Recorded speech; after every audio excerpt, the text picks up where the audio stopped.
Salut, mon nom c'est Elliott Chartrand. Je suis un étudiant à la maîtrise à l'Université de Québec à Rimouski. Je suis sous la direction de Richard Saint-Louis en chimie de l'environnement. Et la question à laquelle je m'attarde dans ma maîtrise, c'est être capable de construire un modèle prédictif pour estimer le nombre de cas actifs de COVID-19 dans une ville à partir des eaux usées.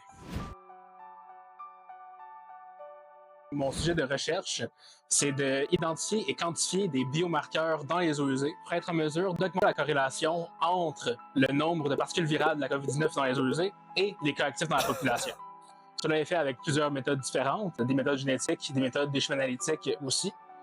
Et quoique ça n'a pas de lien directement avec mon voyage en ce moment sur le bateau, les techniques que j'ai utilisées et que j'ai apprises lors de ma maîtrise pour ce contexte-là me permettent, entre autres, d'analyser l'ADN des sédiments marins.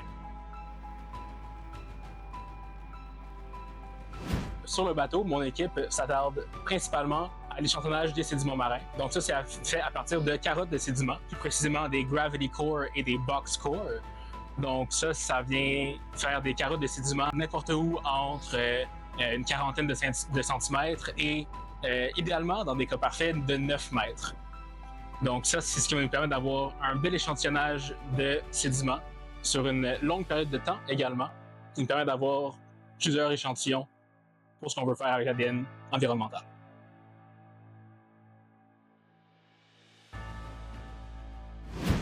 Donc, ce qu'on regarde plus précisément dans les sédiments, c'est des marqueurs génétiques de diatomée, qui est un type de phytoplancton, et des marqueurs paléolipidiques, donc des marqueurs de lipides à travers les aires géologiques.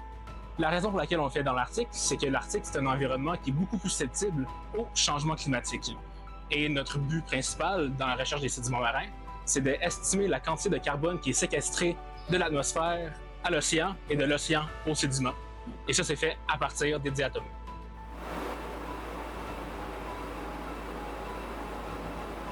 Les journées sur le bateau se résument à des matinées très tard et des soirées très tard. Donc, ça fait plusieurs jours de suite que je me réveille vers 11h le matin et que je me couche entre 4h et 5h le matin, puisqu'il y a plusieurs échantillonnages qui sont très tard le soir. Les carottes de sédiments sont faits à travers toute la journée, mais je m'occupe aussi de l'échantillonnage de l'eau pour les nutriments à travers la Cité des Rosettes. Donc, d'abord, ce qu'il faut savoir, c'est le transport du carbone. C'est extrêmement important puisque l'océan, c'est le puits le plus important de carbone sur la planète. Donc, avec les changements climatiques, avec les gaz à effet de serre, il y a beaucoup plus de CO2, donc de carbone, dans l'atmosphère, et l'océan, lui, va être en mesure de capturer une grande partie de ce carbone-là et le mettre dans l'océan, ce qui réduit, en effet, les effets des changements climatiques.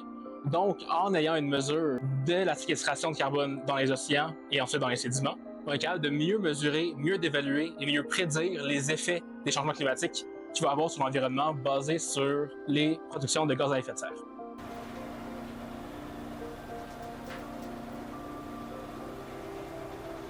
Être ici sur le bateau, sur l'Amundsen, en Arctique, c'est extrêmement important puisque les opérations changent au jour le jour. Ça dépend de la météo, ça dépend des conditions de glace.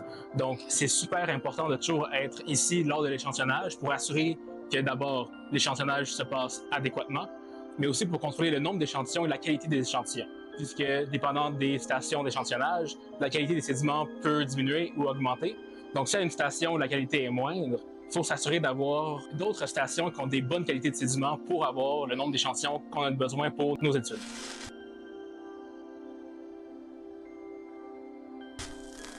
En quelque sorte, c'est absolument un rêve qui se réalise.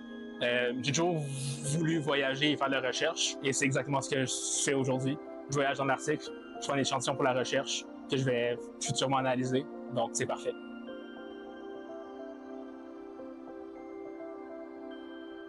Je pense que faire du terrain, c'est super important, puisque non seulement ça te rapproche de tes échantillons, mais tu deviens aussi beaucoup plus familier avec les méthodes d'échantillonnage et les échantillons eux-mêmes.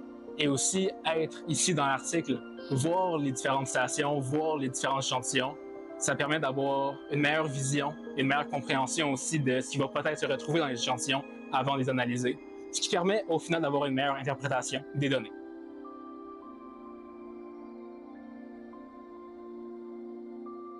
Je crois que c'est extrêmement important de toujours prendre en considération chaque opportunité qu'on a. Ce qui m'apporte ici aujourd'hui, C'est une opportunité qui s'est présentée vers moi de manière absolument aléatoire, de manière surprenante même, à laquelle je croyais jamais réussir, et finalement, je suis ici. Donc, à chaque opportunité qui se présente devant soi, c'est extrêmement important de la considérer et de ne pas avoir peur de prendre des risques.